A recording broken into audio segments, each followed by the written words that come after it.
A história de assombração que a gente vai te contar hoje é uma história completamente inusitada. Eu nem sei ao certo se dá para considerar essa história como uma história de assombração ou simplesmente uma história sobrenatural. Você vai entender por que eu estou falando sobre isso. No momento agora, eu preciso apenas que você imagine, por exemplo, uma pessoa muito rica, uma pessoa de muita influência numa cidade do interior de Pernambuco, e que ela acaba tomando uma atitude equivocada, e essa atitude, segundo os populares da época, dizem que teria gerado uma maldição. Uma maldição na vida dessa pessoa tão forte, uma maldição tão aterrorizante, que a pessoa entra num completo estado de degradação, não só material, como também físico. É sobre isso que a gente vai falar hoje. Uma história, como eu falei já no início, no mínimo inusitada, no mínimo curiosa, e essa história, na verdade, a gente acabou descobrindo porque lá no nosso outro canal, né, no canal Cine Teologia Cultural, quem conhece o nosso trabalho sabe que a gente tem um canal paralelo. Inclusive, eu vou deixar o link aqui abaixo. No canal Cine Teologia Cultural, a gente tem feito pesquisas, né, de histórias de assombrações, histórias sobrenaturais, várias delas que foram veiculadas pelas rádios, né? Antigamente, as rádios tinham programas que falavam sobre essas histórias. Então, a gente está resgatando tudo isso aí. Quando a gente acaba encontrando uma história que aconteceu em Pernambuco, a gente traz para cá, para o nosso canal. E aproveito para dizer, seja bem-vindo ou seja bem-vinda ao nosso canal Lendas e Causos de Pernambuco. É um prazer imenso ter você por aqui. Se você gosta de histórias de assombrações, lendas urbanas, lendas rurais, se você gosta de histórias sobrenaturais, quer saber quais são os lugares mais mal assombrados de Pernambuco e, consequentemente, quais são os lugares mais mal assombrados de Recife também, você precisa se inscrever no nosso canal e ativar o sininho para receber as nossas próximas notificações. E vamos agora contar essa história, que é uma história de um rapaz chamado Honório, né? E segundo as nossas pesquisas, teria acontecido ali logo no início do século passado, né? Aconteceu em Lagoa dos Gatos, tá? E Lagoa dos Gatos, inclusive, até em 11 de setembro de 1928, recebe ali a emancipação política, né? Porque Lagoa dos Gatos aí já foi distrito, por exemplo, de Panelas. Diga-se de passagem, abrindo um parênteses aqui, Panelas, a gente já contou uma história de um lobisomem de Panelas aqui, tá? No nosso canal. Se você procurar aí, você vai descobrir essa história macabra lá de Panelas. Mas como eu estava falando, Lagoa dos Gatos já foi distrito de Panelas, já foi distrito, por exemplo, de Bonito, né?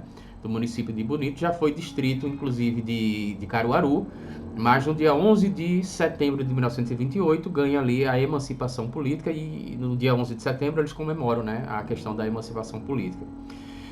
Isso teria acontecido próximo dessa data, tá? De 1928 ali. Existia um rapaz chamado Honório, que segundo as nossas pesquisas, ele teria sido em determinado momento, inclusive até delegado, tá? Delegado de uma delegacia lá em Lagoa dos Gatos. Ele teria sido talvez prefeito. A gente não conseguiu confirmar essa informação, mas me parece que ele teria sido ali prefeito, né? De Lagoa dos Gatos também. Mas eu sei que, pelo que se conta, pelo que a gente conseguiu constatar aí, ele teria sido um delegado, ele teria sido um homem de influência, tá? Um homem rico na cidade, um homem que tinha ali fazenda, né? Ele criava gados, ele tinha inclusive até um vaqueiro, ele tinha funcionários, ele era um homem muito abastado na cidade. A cidade toda conhecia ele, né? Seu Honório. Mas em determinado dia, né? Ele me parece que era um rapaz muito rude, ele me parece que era um rapaz que não tinha um bom coração, segundo algumas pessoas consideravam na época, e ele estava conversando com um vaqueiro na propriedade dele, né? Esse vaqueiro era funcionário dele. E eles estavam vendo uns urubus que estavam voando sob essa propriedade, né? Sobre essa propriedade. E aí o que acontece é que ele pede para o vaqueiro dele capturar um determinado urubu, né? E ele não falou o que ele ia fazer, né? Inclusive o vaqueiro até pergunta o que é que você vai fazer com ele? E aí ele não falou absolutamente nada. Ele disse, não, apenas pegue o urubu que você vai ver. Né? E quando ele pegou o urubu, as nossas pesquisas indicam que ele teria colocado um chocalho na asa desse urubu, simplesmente por uma brincadeira maldosa. Eu não sei se necessariamente ele colocou na asa, né, porque isso aí acaba prejudicando o voo dessa ave. Talvez ele tenha colocado na perna, né, do urubu, né? Na pata do urubu. Mas o fato é que ele coloca um chocalho em um urubu. Esse chocalho me parecia que fazia um barulho bem característico. E depois ele liberou o urubu. O urubu começou a voar pela propriedade dele e esse urubu ele conseguia ser facilmente identificado justamente porque ele emitia o som do chocalho e não conseguia se desprender desse chocalho. Então o chocalho ficou com o urubu. As pessoas começaram a tomar conhecimento dessa história, né? E as pessoas interpretaram isso de uma forma muito negativa, obviamente, né? Tiveram pena do urubu, acharam que foi uma atitude extremamente desumana. Esse urubu sobrevoava pela cidade e quando sobrevoava as pessoas escutavam o barulho do chocalho e diziam: olha lá o urubu do seu Honório, né? Olha só o urubu do seu Honório, tá? As pessoas comentavam muito sobre isso. Mas aí depois que ele fez isso, uma coisa muito estranha começou a acontecer, né? Ele começou a ter problemas financeiros, tá? E ele teve inclusive até que vender as propriedades que ele tinha. Ele começou a entrar num estado de degradação financeira, chegando ao ponto inclusive de ter que morar com sua sogra. E o chocalho continuava sobrevoando a cidade. O chocalho não, o urubu continuava sobrevoando a cidade. E ele, numa situação de completa degradação, perde todas as propriedades, perde todos os seus recursos financeiros e tem que começar a pedir esmola na rua. Então, posteriormente, né, ele foi visto pedindo esmola na rua e alguns dizem, inclusive, que nos instantes finais da sua vida, né, nos meses, nos instantes finais, né, no período final da sua vida, ele teria sido acometido por uma enfermidade e teria ficado cego, né? Então, ele entra nesse processo de degradação física, né? Sendo acometido por enfermidades, por doenças e tal.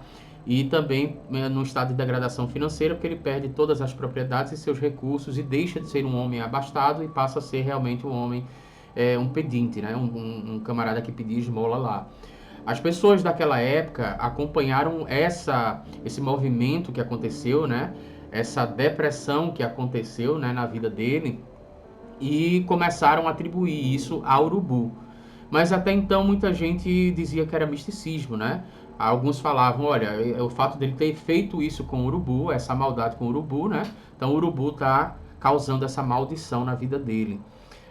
Outras pessoas consideravam que não, que isso era só misticismo, que isso era crença popular, enfim, que existiam causas naturais para isso. O fato é que, num determinado dia, ele é encontrado sem vida, deitado, do lado de uma estrada, lá em Lagoa dos Gatos, nas proximidades, né?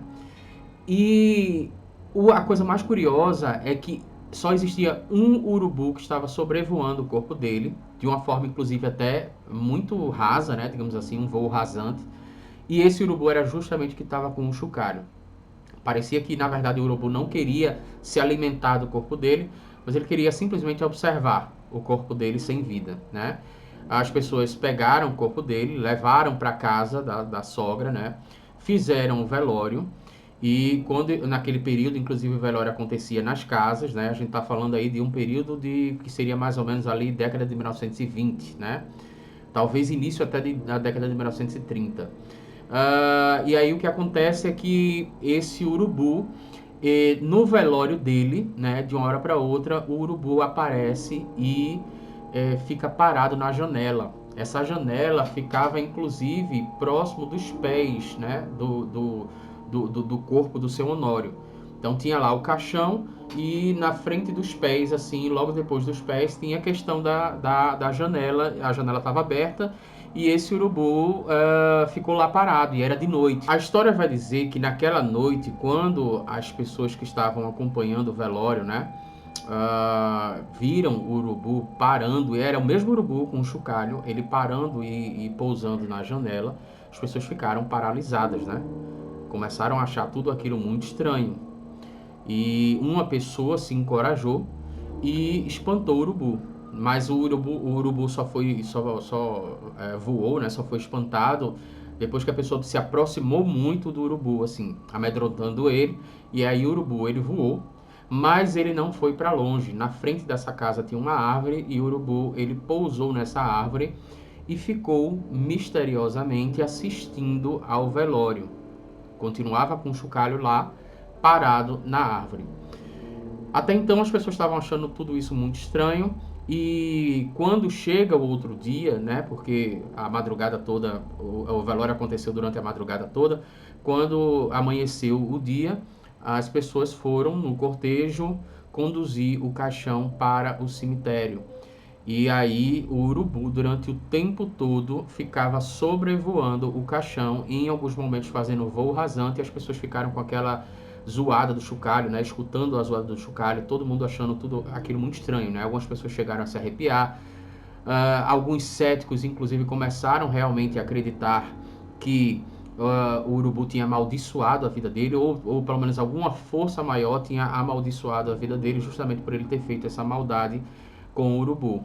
Até que chegam no cemitério, e no cemitério ele é finalmente enterrado, e quando as pessoas estavam indo embora, perceberam que o urubu tinha pousado na lápide dele, tá? E a partir daí as pessoas foram embora e não viram exatamente o que foi que aconteceu, se o urubu ele fez algum movimento, enfim. O que dizem é que depois que ele foi enterrado, o urubu não foi mais visto, tá? Então o que aconteceu com o urubu, se ele sobrevoou, se ele foi para outro local, se o urubu morreu, ninguém sabe exatamente. O fato é que esse urubu não foi mais visto depois do enterro dele e as pessoas, né, daquele período, né, começaram a considerar veementemente que o urubu tinha amaldiçoado a vida dele ou alguma força maior tinha amaldiçoado a vida dele por causa da maldade que ele tinha feito com esse urubu. E a zoada do chocalho, inclusive, povoou a mente, o imaginário popular de muitas pessoas naquela época, mesmo depois do enterro. Ficou como sendo uma zoada meio traumatizante para as pessoas. Mas e você, acredita nessa história ou você acha que tudo isso não passa de histórias que o povo conta? Eu gostaria de interagir com tua opinião aqui abaixo. Eu espero que uma assombração apareça no seu quarto hoje à noite, caso você não tenha apertado no botão de se inscrever no nosso canal, nem tenha ativado o sininho para receber essas as notificações e nem tenha compartilhado esse vídeo com outra pessoa que também se interessa por esse assunto. Bons pesadelos para você também.